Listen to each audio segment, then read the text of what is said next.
பாக்கியா செஞ்சது சூப்பரான விஷயம் அப்படின்னு சொல்லி யாரெல்லாம் நினைக்கிறீங்களோ அவங்களா நம்ம வீடியோ கலெக்ட் பண்ணிக்கோங்க. இன்னைக்கு ஆரம்பத்தில் பார்த்தீங்கன்னா பாக்கியா பழனிசாமியை கூட்டு வந்து மயூ படிக்கிற ஸ்கூலுக்கு வந்திருக்காங்க. பாக்கியாவுக்கு இதுல உடன்பாடே கிடையாது. மயூவை கோர்ட்டுக்கு கூட்டு போகணும், அங்க வந்து கூண்டுல நிப்பாட்டி வைக்கணும் அப்படின்ற உடன்பாடே கிடையாது. ஆனா இருந்தாலும் ஈஸ்வரிக்காக இந்த விஷயத்த பண்ணி தான் ஆகணும் அப்படின்னு சொல்லி வேற வழி கிடையாது. பழனிசாமியும் அதே விஷயத்தை திருப்ப சொல்றாரு. ஓகே, ட்ரை பண்ணி பார்த்துடலாமே அப்படின்னு முடிவெடுத்து தான் இப்ப மயூவை பாக்குறதுக்காக ஸ்கூலுக்கு வந்திருக்காங்க. ஸ்கூல் நிர்வாகத்திட்டையும் பேசிட்டாங்க. இந்த மாதிரி ஒரு கேஸ் போய்கிட்டு இருக்கு மேடம், நாங்க மயூவை கூட்டு போகணும் அப்படின்ற மாதிரி சொல்ல அவங்களும் ஆட்சேபனை பெருசா எதுவும் தெரிவிக்கல. ஏன் அப்படின்னா மயூ வந்து இவங்களுக்கு தெரியும் அப்படின்னு சொல்றதுனால பெருசா எதுவும் பிரச்சனை வராதனால ஓகே அப்படின்ற மாதிரி சொல்லிட்டாங்க. இங்கிட்ட வந்து கோர்ட்டு கூட்டு வந்துகிட்டு இருக்காங்க. இங்க கோர்ட்ல வந்து ஜட்ஜ் என்ன சொல்றாரு அப்படின்னா எல்லா விஷயமும் ஈஸ்வரிக்கு எதிராக தான் இருக்குது. இனிமே ஈஸ்வரி வந்து இந்த வழக்குல இருந்து தப்பிக்க முடியாது, எல்லா குற்றமும் அவங்க பண்றாங்க அப்படின்றது எந்த ஒரு தடங்களும் இல்லாம நிரூபணம் ஆயிருக்குது. அவங்களுக்கு சரியான தண்டனை கொடுக்கணும். என்ன தண்டனை கொடுக்கிறது அப்படின்றது உணவு இடைவேளைக்கு பின் சொல்லப்படும் அப்படின்னு சொல்லிட்டாரு. வெளியே வந்து பாத்தீங்கன்னா தாத்தா அழுதுகிட்டே இருக்காரு. ஈஸ்வரி அவ்வளவுதான் காப்பாற்ற முடியாது, ஈஸ்வரி இனிமே எதுவுமே பண்ண முடியாது,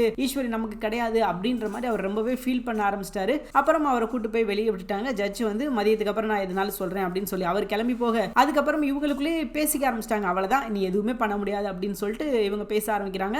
எல்லாரும் ஆறுதல் சொல்றாங்க, தாத்தா கொஞ்சம் பொறுமையா இருங்க, பாக்கியம்மா சொல்லியிருக்காங்களே கண்டிப்பா ஏதாவது செய்வாங்க, நம்ம இப்போதைக்கு கொஞ்சம் பொறுமையாவே இருப்போம் அப்படின்ற மாதிரி எவ்வளவு சொல்லி பாக்குறாங்க. ஆனா அது அவர் கேட்கிற மாதிரி இல்ல. அவரால் அழுகையை கண்ட்ரோல் பண்ண முடியல. சரி அழுகட்டும் அப்படின்ற மாதிரி அவங்களும் விட்டுட்டாங்க. ஒரு கட்டத்தில் பாக்கியா உள்ள வர்றாங்க. உள்ள வந்து இந்த மாதிரி உணவு இடைவேளைக்கு பின் தீர்ப்பு சொல்றேன் அப்படின்னு சொல்லிட்டாங்கப்பா, என்ன பண்ணலாம் அப்படின்ற மாதிரி பாக்கியாட கேட்க நீங்க எதுக்கும் கவலைப்படாதீங்க, எல்லாமே பக்காவா இருக்கு, கூடிய சீக்கிரத்துல எல்லா ரிசல்ட் நம்ம பக்கம் தான் இருக்கும், அத்தையை வந்து நிரபராதி அப்படின்னு சொல்லி நம்ம வெளியே கூட்டு வந்துடலாம் அப்படின்ற மாதிரி பாக்கியா ஆறுதல் கொடுத்தாலும் தாத்தா வந்து ஏத்துக்க மாட்டேங்கிறாரு. ஏன்னா அவரோட மனசு வந்து தெரியுது இதுக்கப்புறம் எதுவுமே பண்ண முடியாது அப்படின்னு சிச்சுவேஷன் வந்துருச்சு. பாக்கியா மட்டும் என்ன செய்ய போறா, ஒண்ணுமே செய்ய முடியாது அப்படின்னு சொல்லிட்டாரு, மனசார சொல்லிட்டாருன்னு வச்சுக்கோங்களேன். ஆனா இருந்தாலும் பாக்கியாவால முடியும் அப்படின்ற ஒரு சின்ன நம்பிக்கை அவருக்குள்ள இருக்குது. ஒரு சின்ன பிரேக்கு அப்புறமா மறுபடியும் நீதிமன்றம் ஆரம்பிக்கிறாங்க. அப்ப நீதிமன்றத்துல இந்த மாதிரி எங்க கிட்ட ஒரு சாட்சி இருக்குது அப்படின்ற மாதிரி சொல்ல நீதிபதி அப்செட் ஆகுறாரு. டே என்னங்கடா அப்படி பண்றீங்க, எல்லாம் விசாரிச்சு முடிச்சு தீர்ப்பு சொல்லும் போதுதான் இன்னும் ஒரு சாட்சி இருக்குன்னு கூட்டு வருவீங்களா, சரி இருந்தாலும் பரவாயில்ல யார் அதுன்னு கூட்டுவாங்க அப்படின்னு சொல்லும்போது மயூ அப்படிங்கும் போது பாத்தீங்கன்னா ராதிகாவுக்கு செம்ம அதிர்ச்சி. அதை விட கமலாவுக்கு என்னடா இது ஒரு புது ட்விஸ்டா இருக்குது. ஏன்னா இப்ப வரைக்கும் இவங்க கிட்ட இந்த உண்மையை சொல்லவே இல்லை மயூ.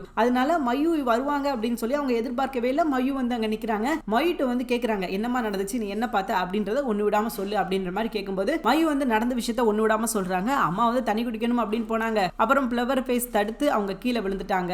ஆனா இது பாட்டி வந்து பிடிக்கதான் வந்தாங்களே தவிர பாட்டி வந்து தள்ளி விடல அப்படின்னு சொல்லி எல்லா உண்மையும் கேட்ட உடனே ஜட்ஜ் வந்து ஓகே இந்த பொண்ணு வந்து எதற்காக பொய் சொல்ல போகுது, ஏன்னா ஒரு சின்ன குழந்தை, அவங்க பாட்டி அவங்க அம்மா, இந்த பொண்ணு பொய் சொல்லணும் அப்படின்ற எந்த ஒரு அவசியமே கிடையாது. ஆனா இந்த பொண்ணு வந்து ஒரு உண்மையை சொல்லுது அப்படின்னா கண்டிப்பா அதை ஏத்துக்கிட்டு தான் ஆகணும் அப்படின்னு சொல்லி ஜட்ஜே ஏத்துக்கிறாரு.